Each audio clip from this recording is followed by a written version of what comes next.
It started on a night I'll never forget. A night that felt wrong the second it began.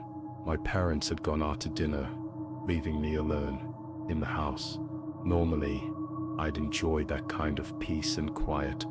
Order some food, watch TV, maybe stay up late without anyone bothering me. But that night, the silence felt different. It was heavy, almost suffocating, as if the house itself was holding its breath. I tried to brush it off. I made some popcorn, grabbed a soda, and settled down on the couch. The TV filled the room with light and sound. But even then, I couldn't relax, because underneath the noise of the show, I thought I heard something else, a faint creak. At first I told myself it was nothing. Houses make noises all the time.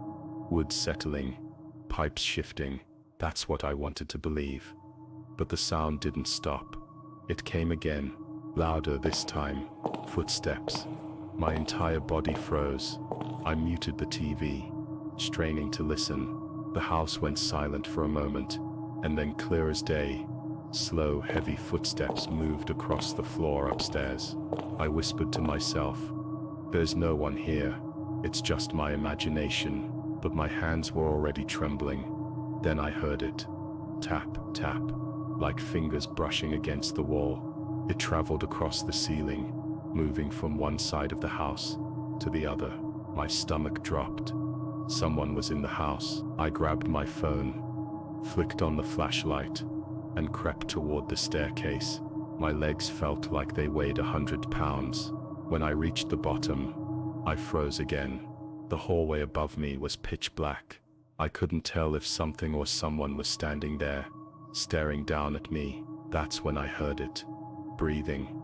Slow, deep, heavy breathing. It wasn't mine. It was coming from upstairs. I stood there paralyzed. My chest ached from holding my breath. Then suddenly, slam. A door upstairs shut so hard. The walls rattled. I jumped back, my heart nearly leaping out of my chest. My instincts screamed at me to run out the front door.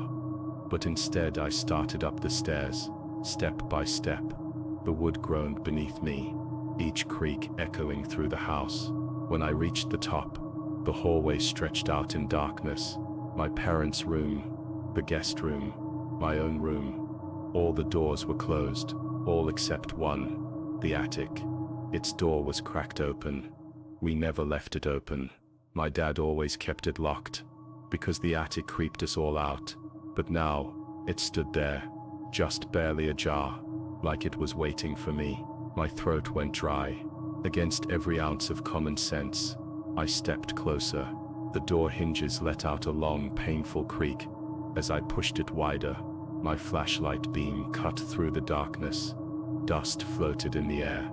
Boxes stacked high in the corners. Old furniture draped in sheets. At first nothing moved, just silence. Then something shifted. In the far corner of the attic, a shadow darted across the wall. I gasped, my flashlight shaking wildly in my hand. For the briefest second, the beam caught something. Two glowing eyes staring at me. They blinked once, and then disappeared into the dark. I slammed the door shut, fumbling to lock it with shaking hands. My chest heaved as I stumbled backward, nearly tripping down the stairs. I wanted to believe I had imagined it, that maybe it was a trick of the light. But deep down, I knew better. I wasn't alone in that house. I rushed back into the living room, every light on, the TV blaring just to drown out the silence. My mind raced with what I'd just seen or thought I'd seen. But then something happened that shattered any last shred of doubt. The lamp flickered, once, twice, and then it went out.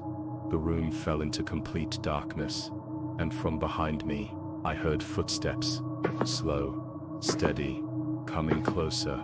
I spun around with my flashlight, heart hammering so hard I could barely breathe. The beam of light shook across the room, and there, standing in the corner, was a tall, dark figure.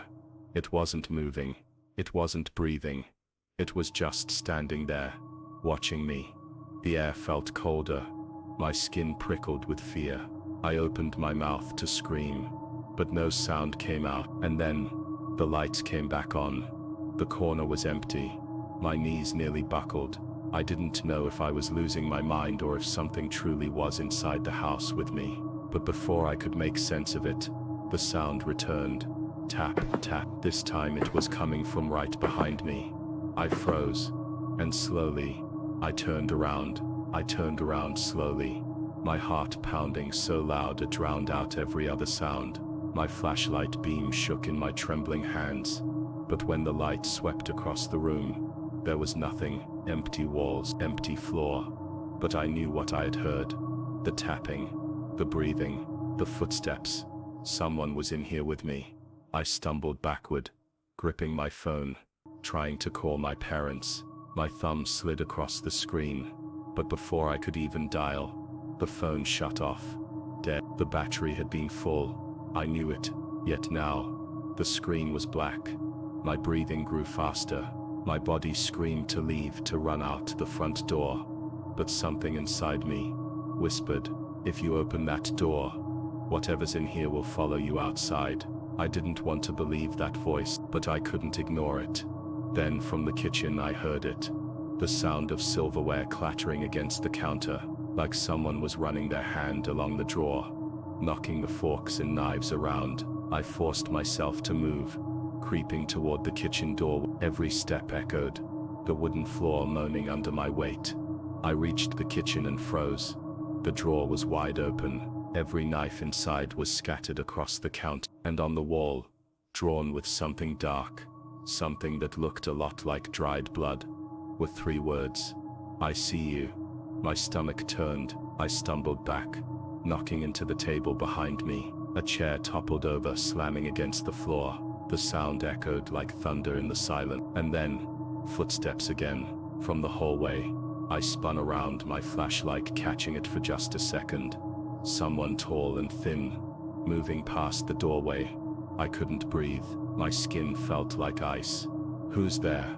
I shouted, my voice shaking. No response. Just silence. I backed into the living room, gripping the nearest thing I could find. A heavy glass vase. My hands were slippery with sweat. The figure appeared again, this time at the top of the stairs. It didn't move. It didn't speak. It just stood there staring at me. Even in the dim light, I could feel its eyes locked on mine. Then slowly, it lifted its arm and pointed directly at me. The vase slipped from my hands, shattering across the floor. That single sound broke everything loose. The figure moved fast. I bolted toward the front door, fumbling with the lock, my fingers refusing to work. Behind me, the footsteps grew louder, pounding against the floor. I yanked the door open, only to be met with pitch black darkness outside. No street lights, no sound of cars, nothing. It was like the entire world had vanished. Panic surged through me. I slammed the door shut again, pressing my back against it. My chest rose and fell in rapid bursts, my vision blurring with fear. The footsteps stopped. The house was silent again. Then, a whisper, so close to my ear it felt like icy breath against my skin. "Don't turn around." Every hair on my body stood on end. My throat closed up, slowly, against every ounce of instinct. I turned my head. There it was, inches from my face. A pale, distorted figure, its hollow eyes locked onto mine. Its mouth twisted into a grin far too wide to be human. Before I could scream, the lights flickered and went out completely. Darkness swallowed everything. I don't remember what happened after that. When I opened my eyes again, it was morning. Sunlight poured into the living room. The knives were back in the drawer. The attic door was closed. My phone was on the table, battery full. It was as if nothing had ever happened, except for one thing. On the wall above the couch, carved deep into the wood, were the same 3 words I saw in the kitchen. "I see you." I moved out of that house. A month later, my parents never believed me when I told them what happened that night. They said I had a nightmare, or maybe I'd fallen asleep with the TV on and imagined it all. But I know what I saw, I know what I heard, and I know I wasn't alone in that house. And maybe neither are you.